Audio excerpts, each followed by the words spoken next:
La siguiente charla hace referencia a la planificación radiológica en la cirugía de revisión.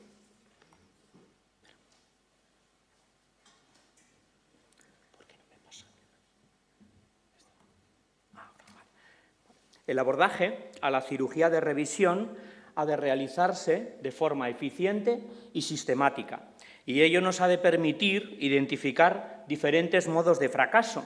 y que en un paciente pueden coexistir. Hay que diseñar una estrategia de corrección secuencial calculada mediante la evaluación y planificación radiológica, en el que los parámetros fundamentales son los siguientes: el alineamiento en los planos coronal, sagital y axial, la restauración del offset condilar posterior, de la interlínea articular, la adecuada sincronización femorotibial y patelar, la pérdida ósea femoral y tibial y las zonas de fijación. Por lo tanto, comenzaremos en la planificación radiológica en la medición de los ángulos en los diferentes planos, coronal, sagital, en el plano axial patelar, asimismo como la tomografía axial computerizada para identificar la malrotación de los componentes, la pérdida ósea y planificar las zonas de fijación. En este artículo de Zhang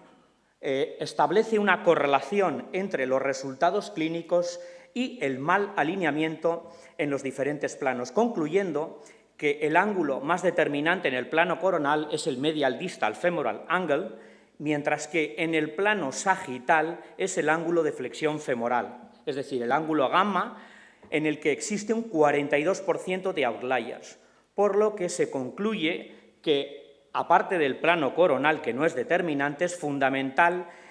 poner atención al plano sagital en la cirugía de artroplastia total de rodilla. La dislocación patelar de los componentes ya se muestra de forma sintomática en el 45% de los pacientes en el postoperatorio inmediato, y la dislocación se produce a los 33 meses de media, el 80% por una malrotación tibial interna y el resto por una malrotación combinada. De tal modo que para resolver hay que realizar una cirugía de revisión de ambos componentes y, por lo tanto, esta cirugía tiene una baja recurrencia de luxación. Generalmente en esta serie el 70% se realiza una cirugía de revisión con implantes semiconstreñidos. Estos son unos ejemplos de la medición de los ángulos en el plano coronal. En el plano sagital, especial atención, aparte del tibial slope, al ángulo gamma de flexión. Esta es una cirugía de dislocación patelar, como vemos, con una malrotación tibial interna de 41 grados, que se producía en un paciente asociada a una inestabilidad global. El segundo parámetro fundamental es el offset condilar posterior, que se mide a través del PCO ratio. Existen dos formas para medirlos, en este caso la de Malvilla, con unos valores que, como vemos en esta cirugía de la dislocación, un PCO ratio totalmente disminuido con respecto a su valor normal, y uno de los objetivos de la cirugía de revisión es la restauración, como vemos en la imagen de la derecha, del PCO ratio, o incluso incrementarlo respecto a su valor normal, porque es el objetivo de estabilizar el gap en flexión. Y este es el otro modo de calcular el PCO ratio, el trabajo de Johal, en el que aquí vemos un ejemplo de cómo se mide en la cirugía de revisión navegada la restauración con respecto a la rodilla contralateral nativa. Pero esta medición radiológica del PCO ratio no es exacta, y esto ya se demostró, por un lado, en el primer trabajo de Jenny, que hace una comparación de la medición radiológica del offset condilar posterior con mediciones intraoperatorias durante la navegación, y existe una diferencia de unos 3 o 4 milímetros, y que son claramente significativas porque, como bien sabemos, normalmente el tamaño de los implantes entre uno y otro es aproximadamente de unos 3 a 4 milímetros. Asimismo, el trabajo de Vicente León Muñoz pone de manifiesto cómo la medición preoperatoria del offset condilar posterior es errónea, puesto que en la radiología omite el grosor del cartílago articular. Pero asimismo, cuando se compara la medición postoperatoria en medición 2D, es decir, bidimensional radiológica, con respecto a la tridimensional, existe un error metodológico al realizar una rotación externa para sobreponer el plano de los cóndilos posteriores. Lo demuestra en su trabajo, en el que la medición 3D concluye como existe un ángulo entre el plano de la cortical posterior con el eje posterior de los cóndilos posteriores con una media de unos 11,23 más 3,64 grados. Esto supone que la medición de los cóndilos, en concreto del offset condilar posterior lateral con respecto al medial, es diferente. Normalmente existe una diferencia de 3 a 4 milímetros ya en la medición 3D, pero asimismo la media del offset condilar posterior a nivel radiológico no coincide con la tomografía axial computerizada. Otro parámetro es el femoral anterior offset, y este índice es importante para la optimización de la flexión y para la minimización de las complicaciones femoropatelares, puesto que una excesiva proyección anterior de los cóndilos femorales protésicos sabemos que puede aumentar los problemas femoropatelares. Con respecto a los índices patelares, otro parámetro fundamental en la planificación radiológica, este trabajo de Heman, que estudia los diferentes índices patelares, asimismo como otros nuevos, y concluye que el que tiene una mejor correlación interobservador, asimismo como pre- y postoperatoria, es el Modified Blackburn Pill, seguido del Plateau Patella Angle y el Knee Triangular Index. El trabajo de Conrads concluye cómo es fundamental los índices patelares, su utilización en la planificación radiológica de la cirugía de revisión para hacer el diagnóstico diferencial entre la verdadera patela baja, que se produce, como bien sabemos, por un acortamiento del tendón patelar, del tendón rotuliano, y ello solo se mide a través del Modified Insal-Salvati Index, diferenciarlo de la pseudopatela baja producida por una elevación de la interlínea articular, que en este caso los índices apropiados son el Modified Blackburn Pill y el Derived Cathode Sums. Por lo tanto, concluye en este trabajo que lo ideal es la combinación, por un lado, de la medición en la rodilla nativa con el Insal-Salvati Index modificado o el Cathode Sum Index, y los otros para el diagnóstico de la pseudopatela baja en el Derived Cathode Sum Index, como vemos aquí, o el Modified Blackburn Pill Index. La irrupción de la inteligencia artificial en el análisis de las mediciones radiológicas se pone de manifiesto, como en este trabajo de CACMAC, donde desarrollan un algoritmo, Machine Learning, que lo que aumenta es la exactitud y aumenta la fiabilidad interobservador en el cálculo del PCO ratio. Asimismo, este trabajo de Bonin, que a través de unos 12 algoritmos, disminuye aumenta la exactitud a la hora de la identificación de los diferentes ángulos de alineamiento, asimismo como en la medición de la interfaz entre implante, cemento y hueso. Y el incremento de la exactitud es de un 5%, aumentando la sensibilidad en un 12%. Otro de los parámetros fundamentales en cirugía de revisión es la restauración de la interlínea articular. Debemos medirla siempre con respecto a la nativa contralateral, y a nivel femoral la restauración se realiza mediante el cálculo del epicondylar ratio, el aductor ratio, y a nivel tibial midiendo la distancia desde el ápex de la cabeza del peroné al cóndilo femoral lateral. Como vemos aquí, las mediciones radiológicas más exactas son a nivel femoral la del tubérculo del aductor y la del ápex de la cabeza del peroné a la interlínea. Pero lo importante a la hora de utilizar una referencia anatómica es, por un lado, la facilidad de su identificación radiológica en el plan preoperatorio y la medición postoperatoria, pero también que tenga una correlación anatómica intraoperatoria. Y esto lo reúne el tubérculo del aductor, que como vemos a nivel radiológico en este trabajo se describe cómo se identifica en la zona supracondilia entre la zona cóncavo-convexa, y también, como bien sabemos, la ápex de la cabeza del peroné es fácilmente identificable, pero el problema es que no tenemos una manera intraoperatoria de reproducirlo. Lo mismo ocurre con el epicóndilo lateral o el epicóndilo medial, que son más difíciles de medir a nivel radiológico y, por supuesto, también a nivel intraoperatorio. Esta sería la tabla del cálculo de la restauración de la interlínea desde el tubérculo del aductor con el cálculo del aductor ratio. Siempre, como vemos, se utiliza la distancia interepicondilia por los factores de corrección. Y del epicóndilar ratio lo podemos hacer tanto desde el epicóndilo lateral como desde el epicóndilo medial. Esta revisión sistemática de Di Matteo concluye, por tanto, que el tubérculo del aductor es la referencia que mejor correlación radiológica y anatómica intraoperatoria posee, y el aductor ratio, por lo tanto, es la mejor referencia de restauración de la interlínea articular en cirugía de revisión con graves defectos óseos y ligamentosos.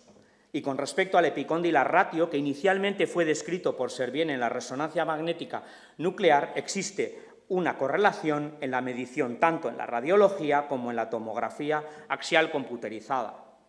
Bueno, este es un ejemplo de una cirugía de revisión navegada en un paciente que tiene una deformidad postraumática tibial. Vemos las mediciones, por un lado, de la deformidad del ángulo femorotibial mecánico en el plano coronal y la restauración con la cirugía de revisión navegada. Cómo tenemos que realizar las mediciones de los diferentes ángulos en el plano coronal, pero siempre, y en este caso es fundamental, hay que planificar la longitud y el diámetro de los vástagos que vamos a prever utilizar de forma intraoperatoria. No hay que dejar, si se puede, nada al azar. Esto sería, en este caso, la medición postoperatoria de los ángulos a nivel femoral y tibial en el plano coronal, así como la restauración de la interlínea femoral desde las referencias anatómicas, tanto a nivel femoral como a nivel tibial desde el ápex de la cabeza del peroné, asimismo como la medición de los índices patelares preoperatorios con respecto siempre a la rodilla nativa y con respecto al postoperatorio. Pero igual que hemos dicho que a nivel de la radiología, bueno, tenemos un problema con la medición del offset condilar ratio, pues este trabajo de Toms concluye que también en la tomografía axial computerizada la medición de la amarrotación de los componentes a través del protocolo de Berger tiene un error en el fémur de unos 9 grados y en la tibia de hasta 26 grados en cuanto a la correlación interobservador. Por lo tanto, concluye este trabajo que este método no puede ser clínicamente fiable para utilizarlo. El siguiente trabajo, de Hernández Hermoso, realiza un estudio en el que correlaciona los diferentes ángulos de rotación entre los diferentes componentes con los resultados clínico-funcionales, concluyendo que el ángulo anatómico tibial es el de mejor correlación clínica y que tanto el Berger femoral como el transepicondilio componente tibial posterior, así como el bicondilio componente tibial posterior, son medidas fiables. ¿Cuáles son los valores para que estos ángulos tengan una relevancia clínica satisfactoria? Pues el ángulo tibial anatómico ha de ser inferior a 3,9 grados de rotación interna, el de Berger femoral inferior a 0,9 grados de rotación externa y el bicondilio componente tibial posterior, es decir, el ángulo que mide el mismatch femorotibial, aproximadamente entre 3,8 y 0,8 grados. Otro de los elementos fundamentales a tener en cuenta en la cirugía de revisión son los defectos óseos. Sabemos que existe la clasificación de AORI basada en los estudios radiológicos, pero esta clasificación adolece de una serie de defectos. Y este trabajo de Rosso pone de manifiesto cómo la calidad ósea tiene unas implicaciones terapéuticas, de tal modo que complementa la clasificación de AORI creando un algoritmo de tratamiento en función de la calidad ósea. Y hay que poner especial atención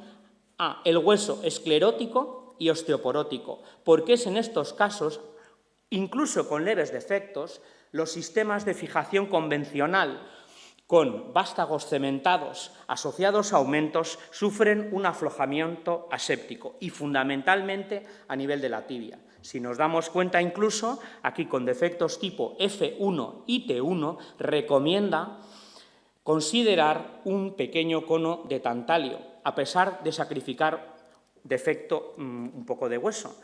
Pero en defectos tipo 2A, incluso femoral y tibial para hueso esclerótico y osteoporótico, recomienda de forma importante la fijación en zona 2, es decir, zona metafisaria, con un cono de tantalio. Un ejemplo de ello, una primera revisión con vástagos de anclaje diafisario,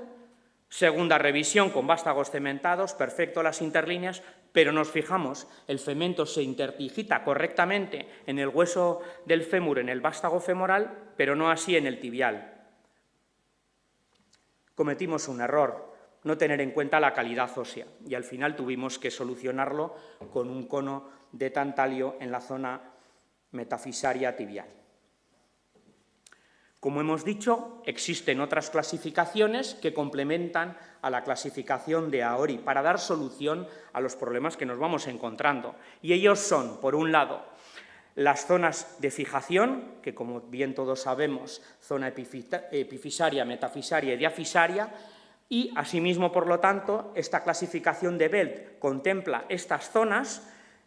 se basa en la radiología convencional y detalla los defectos de forma individual en cada una de las zonas. Esta clasificación tiene una baja